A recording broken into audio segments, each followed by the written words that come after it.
We're looking at 5 ways of making sure that your session 0 is the best it can be.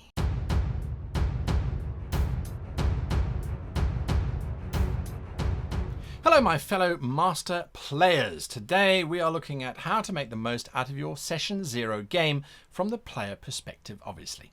Now, my name is Guy and let's jump right into it. Tip number 1.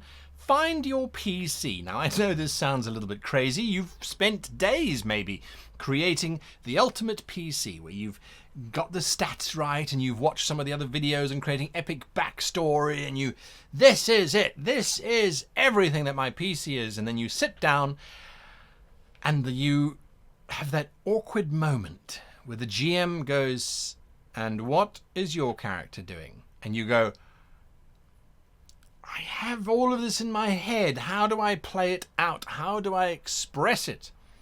How do they express it? Are they surly? We might have all these things on the paper, but how do you actually do it? And there's that sort of almost waterfall moment where you're standing at the top of the waterfall and you go,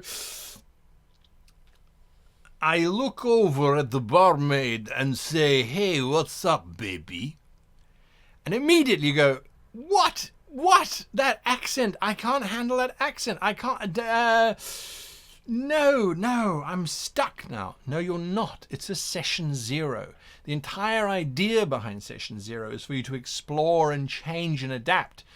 So once the GM says, well, the barmaid kind of gives you a salty look and then she leaves, someone else walks in, you can then turn over to him and say, "Well, what have we here? Hello." No, that's still not my character. That's still not my character. Change and try different things. Look for mannerisms. Let me get out of the way here. Look for mannerisms. The way that you react to others. Is there check his shoes. Where's he been recently? What sort of mud has he got? Has he got mud on his shoes so that he walked here? Did he take a carriage? Is he rich? Those kinds of things. How does your character react? What is, in some cases, the accent? If you do accents, what accent do they have? How do they treat them, others that they don't know anything about? How do they treat people that they're interested in? All those kinds of things. You can experiment in the session 0. Don't think that you're locked into it at all. Tip number 2. Try the opposite. Right, so my character's got a high charisma, so I'm going to say they're a charmer. I'm going to say that they have, let's say that they have this kind of accent. And when someone walks into the tavern, they give them a grin and a smile, and they say, why don't you take a seat? I'd love to hear your story." That's fairly friendly, that's fairly approachable, I think that's fairly charismatic, that fits with my character's backstories. Yes, I think that, yes, that's absolutely it. And then 3 weeks later, you're like, "Oh, it doesn't fit for me, I don't feel right." It's unfortunate. It does happen. So during a session 0, try the opposite. Well, okay, so the accent can stay, but maybe instead of him inviting them to sit at the table, he's not that kind of charisma. Maybe his kind of charisma is, because I look at his backstory and it says that he grew up in a town and he was sort of admired by the people. Maybe his charisma is more along the lines of, "Oh, you see the person walking in. You look tired. Can I get you a drink? Take your seat. Tell me your troubles." Maybe it's that kind of charisma. Not exactly the opposite of what the previous one was. Maybe it's much less of that. Maybe there's no talking at all. Maybe his charisma comes from his actions. So instead of talking, the character walks into the bar. Oh, my character immediately stands up, sees that individual is looking cold, takes his coat off and puts it over the person's shoulders. When the person says, "Oh, no, I insist, you need it more than I do." Maybe that's the kind of charisma they have. So switch it around, look at opposites, seek alternatives. Maybe instead of speaking or instead of acting, maybe it's just that they sit quietly, they give them a friendly nod, they move over a little bit, and that's it. So they maybe take an action. That's small, but that's there. So try the opposite, try different things, not just what you've planned. And even if you go, right, I have planned for the character to be aggressive and it's this person who just is gruff. halfway through session 0, having played them being gruff, and you're going, you know, that's not bad. I could live with this. I could live with this. Halfway through, suddenly switch it up and go, well, no, they're going to be friendly and talkative and open. So instead of them being gruff, they're open and they chat and they want to know more. You might find that you like it. You might find that you don't like it. But at least you've explored it still within the confines of the character sheet and the backstory that you've written. So you've tried out some different things, and you'd be surprised. Sometimes you might try something different. You might try the opposite and go, hey, that's actually better. You wouldn't have known if you hadn't tried in the first place. Tip number 3, help other players. So ask in-character questions of their characters. Engage and learn with them. Now, this can be difficult if they are not necessarily the strongest of role players, if they haven't created a huge amount of backstory, or any backstory for that matter, but it will help you to think about how your character interacts with others, which is very important. The first 2 tips of this video is all about that. It will also help them to develop their character, because you say, oh, I see you've got mud on your shoes, so you must have walked in here then. Have you fallen on hard times? Do you not own a horse? If that's how your character happens to be. They then sit back, they reflect, they look at their character sheet, they go, well, maybe I don't like talking about money. Doesn't say that in my character sheet necessarily, but maybe I get uncomfortable when that subject comes up. Maybe I'm open and honest about it. It allows others to explore their characters. And when they ask you questions, don't go, oh, I don't know. Don't do that. Dismissing the opportunity of growing your character is as bad as just not asking other characters about their history. Let me think about that for a moment. Jot down some notes, again, keeping within your biography and within your character stats and things, and then you can respond. It just helps everyone to build a better backstory, a better character in the long run. And it's just by asking a few simple questions. Now, even if you're launched into the middle of combat, there's nothing stopping you from, I slash at the tentacle creature and then I call over my shoulder, so, James, you like this sort of thing? And then I attack again. Nothing wrong with that. And then the player of James needs to think about that and go, do I or don't I? How's my character going to respond? But they're thinking about their character and ultimately making a better one. Number 4, focus on the party. Look at the dynamics. Seek difference, but seek cohesion. So you don't want to play the gruff and surly man who doesn't talk to anyone, and someone else is playing the gruff and surly woman who won't talk to anyone. It could be funny, but it could also get very frustrating if the other party members are also gruff and surly and no one wants to talk to anyone. It's going to be a party that really doesn't engage with each other. It's going to be a party that doesn't necessarily grow. It's going to be a party that doesn't have a lot of dynamic interactions happening either. That might be what you like, but that's not the focus of this channel, so I'm not going to endorse that necessarily. On the other hand, if you've got a whole bunch of gregarious characters, you might need to think about yours going, okay, let me try and tone it down. So where I was going to be rambunctious and gregarious, I'm actually going to be reserved and logical, because it still fits within my character background, or I need to adjust the character background. There's nothing wrong with that either, by the way, where instead of it being a rash decision, it was a logical decision.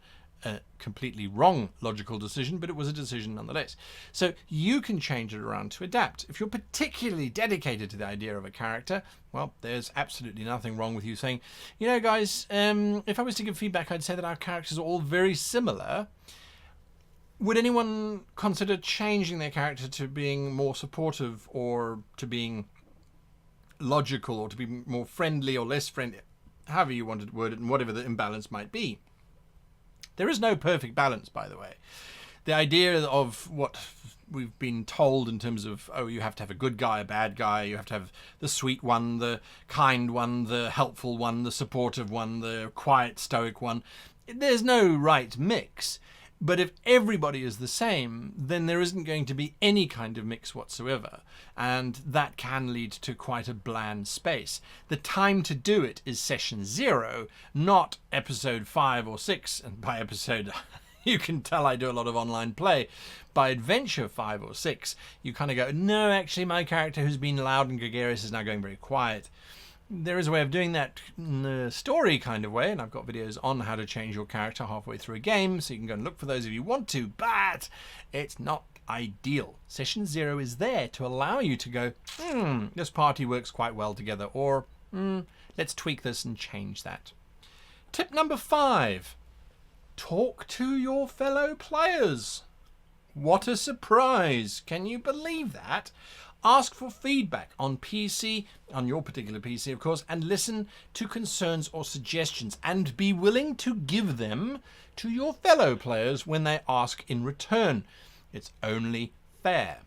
But when you say, okay guys, well what do you think of my character? And they go, oh no, I think your character's fine.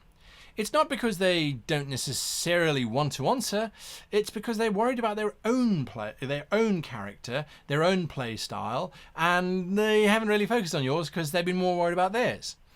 So it is something else for you to do, is sit back and reflect during a session 0, think about the other players' characters and go, I think that's interesting, or that could be trouble down the line.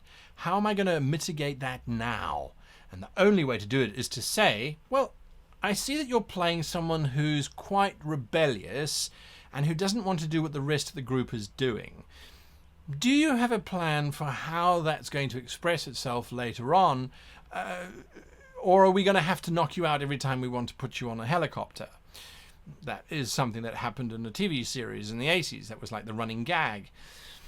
So if the player says, no, I just want to be difficult, that's warning signs. That really is warning signs that the fellow player may need to have a conversation with the GM about that in terms of party integration and actually being a decent player and wanting to promote that sort of thing.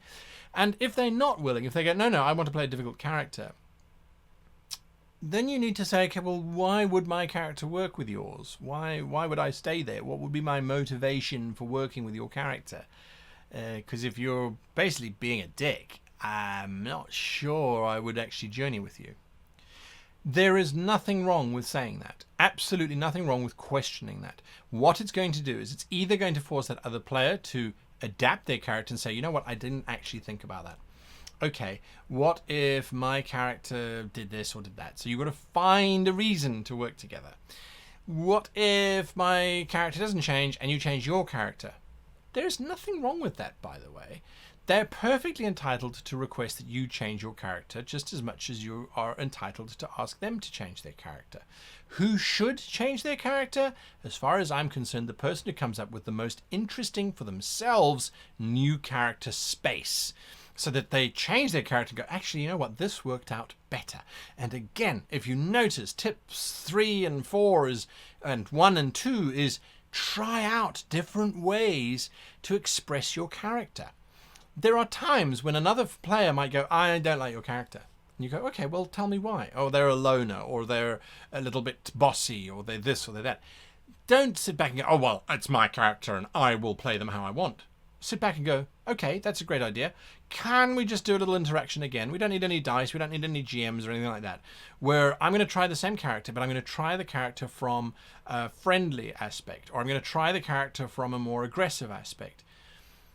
The feedback you get, if you take it as something that's sort of personal affront to how you played, you're doing it incorrectly. And I think that you're setting yourself up for an emotional roller coaster that you really don't need. Take the feedback and try it out.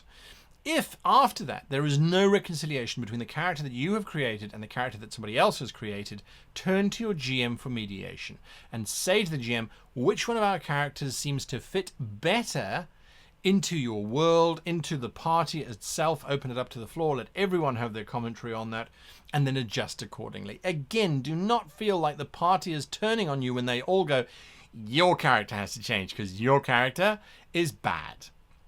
Aggressive, we're all peaceful, your character just wants to murder everything, our characters want to save everything. It's just a mismatch.